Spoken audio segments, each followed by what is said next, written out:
Good day mga pa-sports natin dyan. Sa totoo lang, mas maganda ang nilalaro ng Cherry Tigo kung ikukumpara natin sa Creamline Cool Smashers. Kung saan nga ay talagang mas nakakalamang nga ang Cherry Tigo sa unang arangkada pa lang. At kahit nga patapos na ang laban ay nangunguna pa nga dito ang kupunan nga ng Cherry Tigo. Maganda rin ang nilalaro nila Aragalang, lalo na si Pauline Gaston.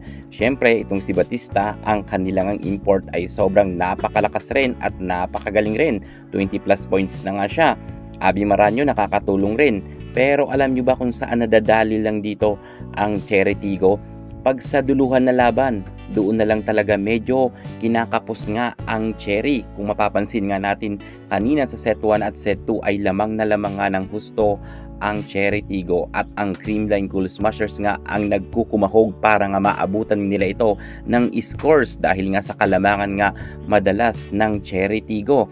Pero medyo bandang hulihan dito talaga medyo inaalat nga ang nasabi nating Cherry Tigo. Kayang-kaya naman sana ng Cherry Tigo ipanalo nga ang laban kontra nga sa Creamline Cool Smashers. Pero napapansin lang talaga natin na medyo nagiging mas agresibo nga ang Creamline Cool Smashers, lalo na itong si Tots Carlos, kung saan hindi nga ito napigilan ng mga middle blocker ng Cherry Tigo. Sunod-sunod nga ang ipinuntos ni Tots Carlos at napakaganda rin ng mga services ni Michelle Gumabaw, kung kaya medyo hindi nga ito maganda ang pagkakakuha ng Cherry Tigo na libero. Kung kaya ang nangyayari dito ay ang Creamline nga ang nagkakaroon ng puntos.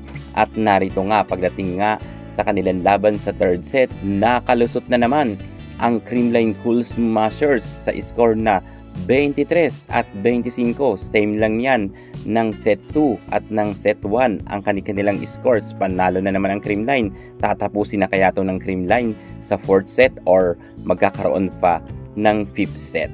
Pero napakaganda na rin ng nilalaro ng Creamline dahil sa duluhan humahataw naman sila. Congrats CCS!